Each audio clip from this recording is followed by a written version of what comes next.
बिस्मिल्लाह रहमान रहीम। मोहतरम नाजरीन, अस्सलाम वालेकुम। एक यहूदी को रसूल खुदा सल्लल्लाहु अलैहि वसल्लम से चंद दीनार कर्ज वापस लेना था। एक दिन आप रास्ते में जा रहे थे कि वह यहूदी आपके पास आया और उसने कहा, जब तक आप मेरा कर्ज अदा नहीं करेंगे उस वक्त तक मैं आपको यहां से नहीं जाने दूंगा। नबी अकरम सल्लल्लाहु अलैहि वसल्लम ने फरमाया, इस वक्त अदायगी के लिए मेरे पास कुछ भी नहीं है। यहूदी ने कहा, जब तक आप मेरा कर्ज वापस नहीं देंगे मैं भी आपको यहां से जाने नहीं दूंगा। आपने फरमाया, अगर यह बात है तो मैं तेरे साथ यहीं बैठ जाता हूं। यह कहकर आप उसके साथ बैठ गए।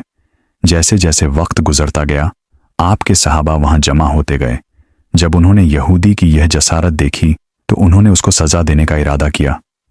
आपने उन्हें हर तरह की ताद्दी नाकामाया कि तुम दूर चले जाओ। हुक्म रसूल के तहत सहाबा दूर चले गए।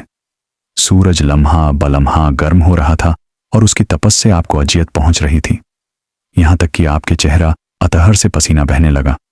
इसके बावजूद आपने किसी तरह के गुस्सा का इजहार ना किया और कोई सख्त जुमला ना कहा। आप सारा दिन वहीं बैठे रहे और जौहर, असर और मगरिब और ईशा की नमाज वहीं पढ़ी। फिर रात छा गई। आपने रात भी वहीं बसर की और फजर की नमाज भी वहीं पढ़ी। साहबा यहूदी को डराने धमकाने लगे। आपने फरमाया, तुम इससे यह कैसा सलूक कर रहे हो? साहबा ने कहा, या रसूल अल्लाह, इसकी यह जुर्रत कि आपको यरगल बनाकर अपने पास बिठा लें। हजरत सल्लल्लाहु अलैहि वसल्लम ने फरमाया, अल्लाह ने मुझे इसलिए नहीं भेजा कि मैं किसी हम पैमान या किसी और पर जुल्म करूं। जब दिन चढ़ा तो यहूदी ने कलमा इस्लाम पढ़ते हुए कहा, अशद अला इलाहा इल्लल्लाह व अहद अन्न मुहम्मद अब्दू व रसूल। मैं अपनी दौलत का एक हिस्सा राह खुदा में देता हूं।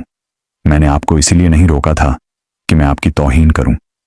इस जरिए से मैं आपके पैमाना सब्र को आजमाना चाहता था, क्योंकि तौरा में मैंने आपकी यह सिफत पढ़ी है, मोहम्मद बिन अब्दुल्लाह मक्का में पैदा होगा और तैबा की तरफ हिजरत करेगा।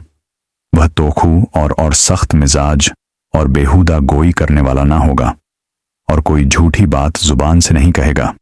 इस तरह से मैंने आपको यहां रखकर इस बात की तस्दीक की है कि तौरा ने बिल्कुल सच कहा था। रसूल अकरम सल्लल्लाहु अलैहि वसल्लम मबस बरिसालत होने के न साल बाद तक खुफिया तौर पर दावत इस्लाम देते रहे।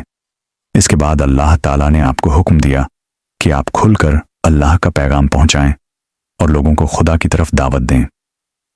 अय्या हज शुरू हुए तो पूरे जजीरा उल अरब से लोग मक्का की तरफ आना शुरू हुए। नबी अकरम सल्लल्लाहु अलैहि वसल्लम कोहे सफा पर चढ़े और आपने बुलंद आवाज से फरमाया, लोगों, मैं अल्लाह का रसूल हूं। तुम अल्लाह रब्बुल आलमीन पर ईमान ले आओ। लोग आपकी तरफ मुतजिन्स। आप सफा से उतरकर मरवा आए और वहां पर भी आपने 3 बार यही ऐलान किया। जब अब्बू जहल ने हजरत सल्लल्लाहु अलैहि वसल्लम का यह ऐलान सुना तो उसे सख्त गुस्सा आया। उसने जमीन से एक पत्थर उठाकर आपकी पेशानी पर मारा, जिससे आपकी पेशानी जख्मी हो गई। खून बहने लगा और आपका पूरा चेहरा लहूलुहान हो गया। इसके बाद तमाम मुशरिकीन आपको को पत्थर मारने लगे। नबी अकरम सल्लल्लाहु अलैहि वसल्लम मजबूर होकर कोहे अब्बू कबीस पर चढ़ गए और एक चट्टान के पीछे जाकर छुप गए। मुशरिकीन ने भी आपका तकब किया, लेकिन आप उन्हें कहीं दिखाई न दिए। नाकाम और नामुराद होकर उन्हें वापस आना पड़ा। इसी असना में एक शख्स ने हजरत अली अलसलाम को इस वाकया की इट्टल दी और कहा कि मेरा ख्याल यह है कि मोहम्मद मारे जा चुके हैं।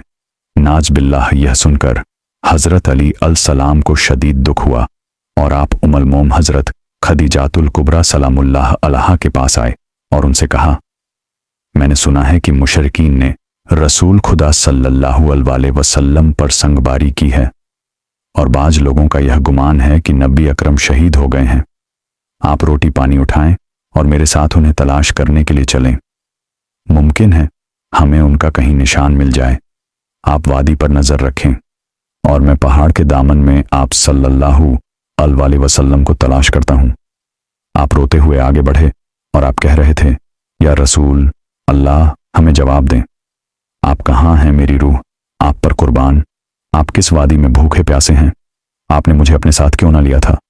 हजरत खदीजा रो रो कर फरियाद कर रही थी, कोई है जो नबी मुस्तफ़ा की मुझे खबर दे। क्या किसी ने उन्हें देखा है जो मुझे उनके मुतालिक बतलाए। उस वक्त जिब्रील अमीन अलसलाम रसूल खुदा सल्लल्लाहु अलैहि वसल्लम पर नाजिल हुए। उनके पीछे मलाइका की बहुत सी सफ़ें थीं। उन्होंने हज़रत सल्लल्लाहु अलैहि वसल्लम से कहा, खुदावंदे जब्बार ने हमें आपके फरमान की तामील के लिए भेजा है। अगर आप चाहें तो हम इस कौम को तबाह कर देंगे और इनका दुनिया में कहीं नामो निशान तक दिखाई ना देगा। रहमत लील आलमीन ने फरमाया, मैं नबी रहमत बनाकर भेजा गया हूं। मैं अजाब और इंतकाम का हामी नहीं हूं। परवरदिगार मेरी कौम को माफ कर दे, वह मुझे जानते नहीं हैं। जिब्रील अमीन अलसलाम ने हज़रत सल्लल्लाहु अलैहि वसल्लम से कहा, खदीजा सलामुल्लाह अलहा आपको तलाश कर रही हैं। खदीजा के रोने ने आसमान के फरिश्तों को रुला दिया है। आप उन्हें जवाब दें, खुदा की तरफ से और हमारी तरफ से उन्हें सलाम पहुंचाएं और उन्हें जन्नत की बशारत दें। नबी अकरम सल्लल्लाहु अलैहि वसल्लम ने खदीजा और अली को सदा दी और उन्हें अपने पास बुलाया। दोनों शख्सियत आपकी खिदमत में हाजिर हुई। उन्होंने आपकी पेशानी पर पट्टी बांधी और घर ले आए। जब मुशरिकीन को मालूम हुआ कि नबी अकरम सल्लल्लाहु अलैहि वसल्लम अपने घर आ चुके हैं, तो उन्होंने घर का मुहास कर लिया और संग बारी शुरू कर दी। हज़रत अली अलसलाम और हज़रत खदीजा सलाम उल्लाह अलहा आपका दिफाई में मामूली सा वक्फा हुआ तो हज़रत खदीजा घर से निकली और उन्होंने चीख कर कहा, फरजान कुरैश क्या तुमसे या रुखसत हो गई है? तुम अपन